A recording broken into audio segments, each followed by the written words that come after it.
यह देश ऐसा है जहाँ पर अन्याय अत्याचार को बर्दाश्त नहीं किया गया है। तुलसीदास ने जो लिखा है तो उसमें तो ऐसी कोई परिस्थिति ही नहीं है कि बुलडोजर चलाने की नौबत आती। जहाँ नारियों की पूजा होती है वहाँ तक देवता रहते हैं, तो फिर ताड़न की कोई अधिकारी की बात नहीं है। तो आप भी इसके विरोध में हैं अगर ये गलत है तो? कि गुण और कर्म के आधार पर मैंने 4 वर्णों को बनाया है। कोई छोटा जात बड़ा जात, छोटा वर्ण बड़ा वर्ण कहीं उन्होंने नहीं कहा।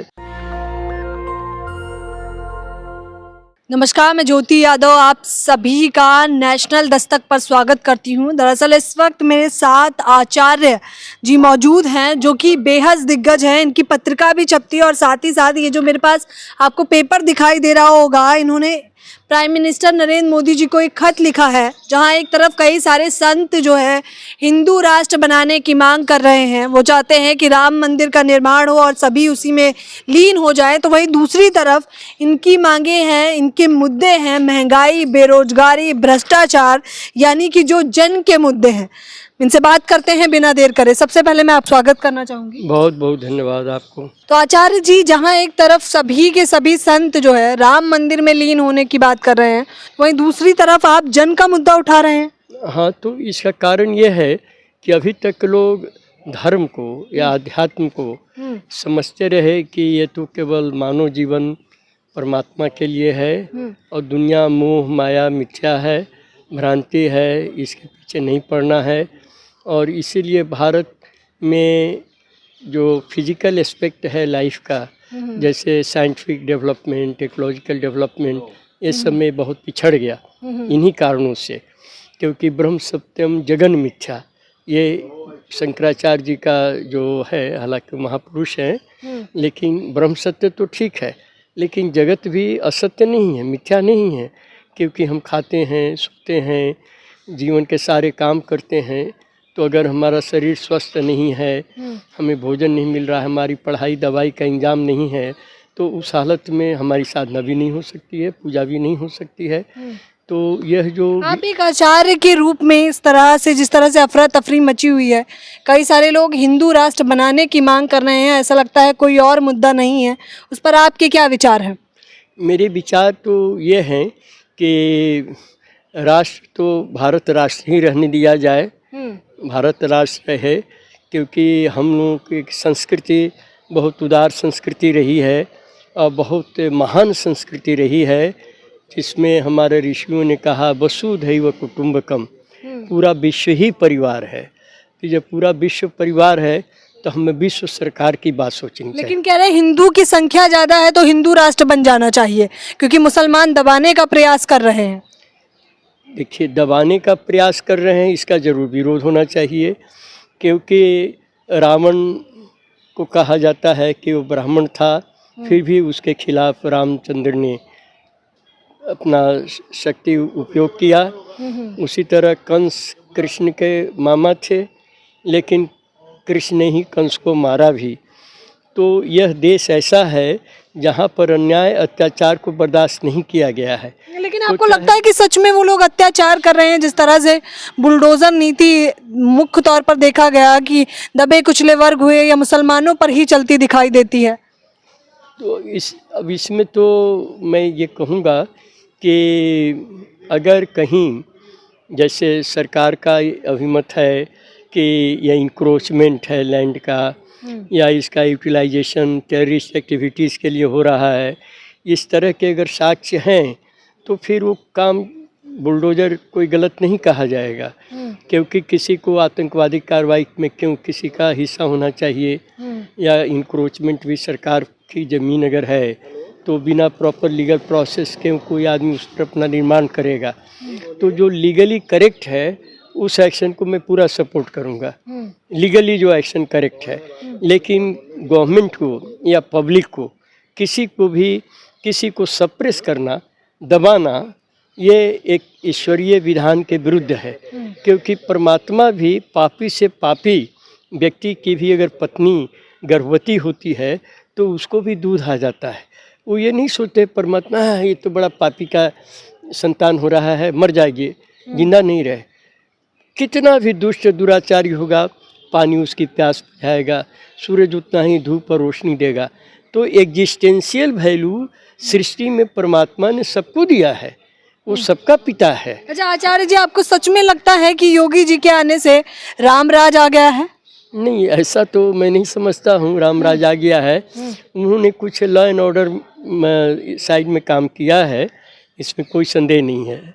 लॉ एंड ऑर्डर साइड में कुछ किया है उन्होंने, लेकिन यही है कि उनके आड़ लेकिन में क्या राम होते तो इस प्रकार घरों पर बुलडोजर चलाते? अब तो अब ये सवाल होता है कि राम होते तो क्या इस तरह की परिस्थितियाँ बनती कि कोई कहता कि कोई मुझे दबा रहा है। राम का तो है कि राम राज्य नहीं काहूँ के व्यापा, दैहिक दैविक भौतिक तापा। राम राज्य की जो बात कही गई है तुलसीदास ने जो लिखा है, तो उसमें तो ऐसी कोई परिस्थिति ही नहीं है कि बुलडोजर चलाने की नौबत आती। तो जब बुलडोजर, जैसे रावण को क्यों मारा राम ने, मारीच को क्यों मारा, वो तो मारा ना उनको। वो ये नहीं सोचा कि अरे चलो रावण छोड़ दिया जाए। रावण है लेकिन पापी है, दुराचारी है, साधु के वेश ने उसने अपहरण किया है, पूरी साधु जाति को बदनाम कर दिया इसने। आचार्य जी, आपने तुलसी दुबे जी की बात करी है और इन दिनों विवादों में भी रामचरितमानस आ गई है। ढोल गवार शूद्र पशुरानी सकल ताड़ना के अधिकारी, इस पर क्या कहना चाहेंगे? इस पर मुझे ये कहना है कि ये सब व्याख्या की बात है। व्याख्याएं तरह तरह की होती हैं। मेरा विचार ये है कि हम लोग एक अच्छे इंटेंशन से व्याख्या किया करें किसी भी चीज़ का। और इसकी क्या व्याख्या होगी? इसमें तो यही है कि ढोल गवार शूद्र और पशु और नारी ये ताड़ना के अधिकारी हैं, यानी कि पीटने के अधिकारी हैं। अब मैं कभी भी इस चीज़ का समर्थन नहीं करूँगा कि नारी के विरुद्ध इस तरह के वक्तव्य का प्रयोग किया जाए, क्योंकि नारी के बारे में भारतवर्ष की ही संस्कृति में ऐसी बातें कही गई हैं कि जस्य नार्यस्तु पूज्यन्ते रमन्ते तत्र देवता। जहाँ नारियों की पूजा होती है वहाँ तक देवता रहते हैं। तो फिर ताड़न की कोई अधिकारी की बात नहीं है। तो आप भी इसके विरोध में हैं अगर ये गलत है तो? हाँ, मैंने अगर इसका ये मतलब लगाया जाता है, अगर लगाया जाता है कि हाँ जो जिस नारी का आचरण ठीक नहीं है तो वो सब पर ही लागू होता है। बहुत जगह कॉमन जेंडर में भी यूज होता है ना कोई चीज़। तो अगर जिसका आचरण ठीक नहीं है या जो समाज के भीतर कोई बुराई फैलाने का काम कर रही हैं, तो वो सब के विरुद्ध में व्यवस्था ली जा सकती है, ज़रूर ली जानी चाहिए। जैसे अहल्या जो है सो पत्थर बन गई, मैंने क्या उसका मन पत्थर हो गया। उन्होंने कुछ इस तरह का काम किया कि उनका मन पत्थर हो गया। लेकिन जब प्रभु के चरण का स्पर्श मिला, मैंने जब ईश्वरीय भाव में जब आया वो व्यक्ति, तो फिर वो मनुष्य बन गया। वाल्मीकि वो डकैत थे बहुत बड़े, लेकिन जब वो फिर साधना योग ध्यान इस सब में जब उनको शुद्धि मिली तो महर्षि बन गए। तो कहने का माने कि मनुष्य को एक बहुत ही सहानुभूतिपूर्ण, काफ़ी सिंपैथेटिक, लविंग, लिबरल दृष्टि से देखना चाहिए।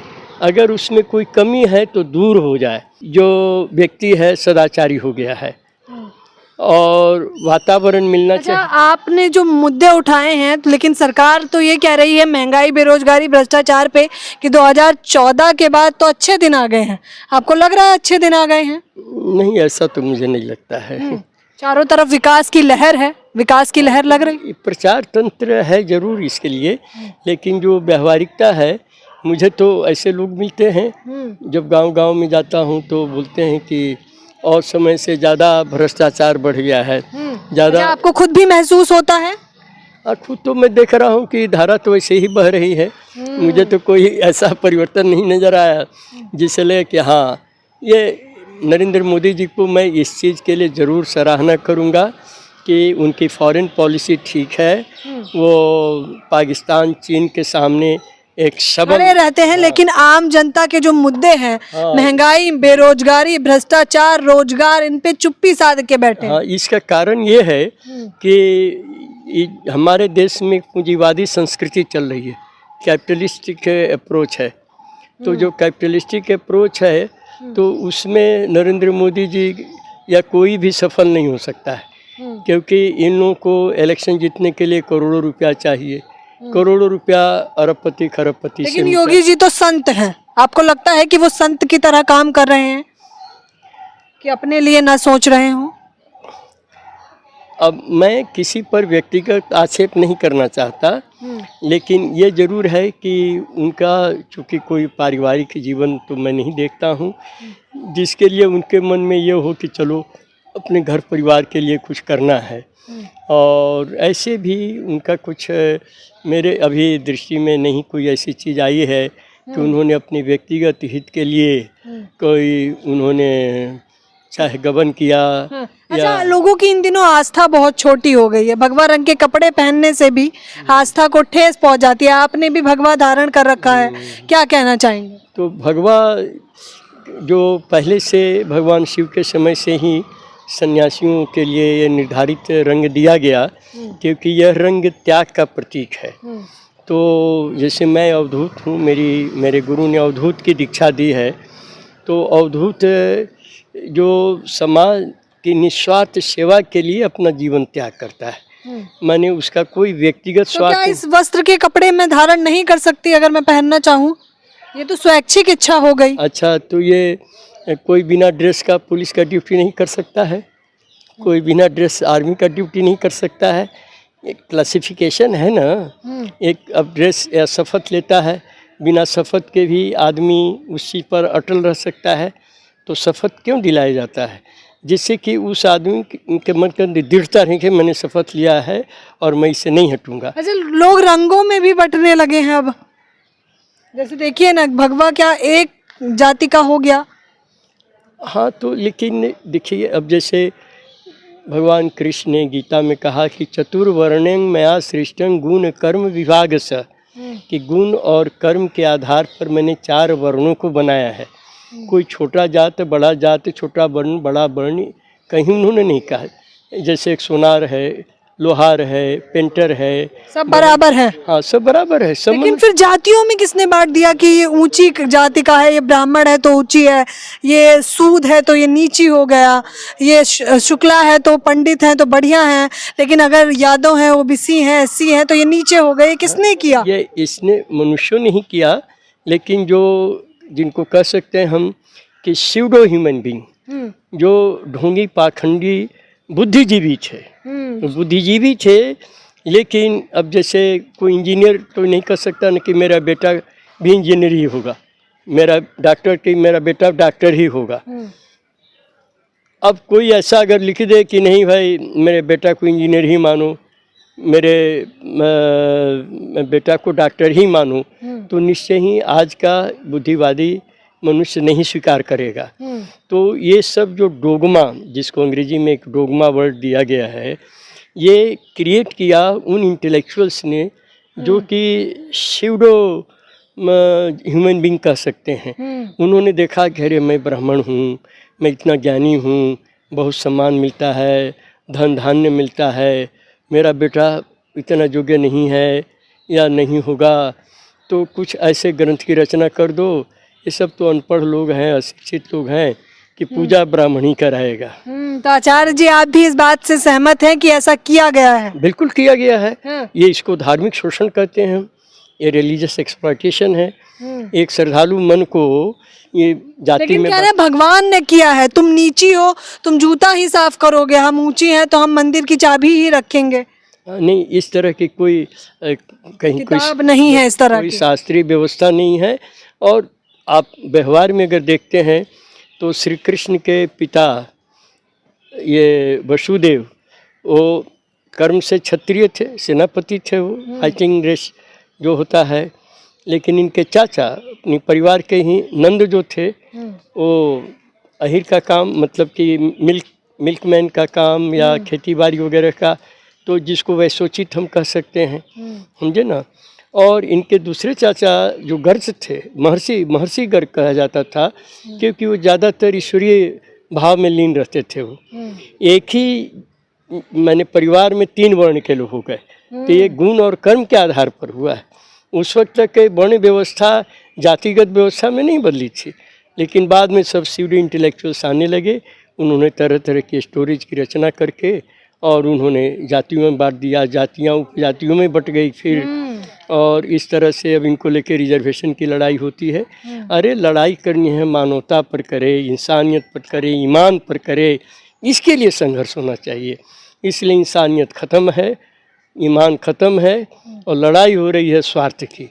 तो एक बहुत बड़ी बात कही है आचार्य जी ने कि कुछ पाखंडियों लोगों ने जो है, जो बुद्धिजीवी कहें या फिर निचले तबके की सोच कह लीजिए, उन लोगों ने जातियों में बांट दिया। किसी ग्रंथ में ये नहीं लिखा है कि ये ऊंची जाति का है और ये नीची जाति का है। उदाहरण भी भली भांति दिया है शास्त्रों का। तो आप देखिए, इनका ये कहना है, जहाँ एक तरफ सभी संत ब्राह्म मंदिर में व्यस्त हैं, तो वहीं दूसरी तरफ आचार्य जी का कहना है कि महंगाई, बेरोजगारी, भ्रष्टाचार और किसान के मुद्दे अभी भी समाप्त नहीं हुए हैं। अच्छे दिन पर इन्होंने कहा कि मुझे अच्छे दिन नहीं दिखाई देते। जिस प्रकार से मैं जनता के लोगों की राय सुनता हूँ, मत जानता हूँ। ये भी एक संत हैं, ये भी जो है लोगों की समस्याएं सुनते हैं, उनको सलाह देते हैं।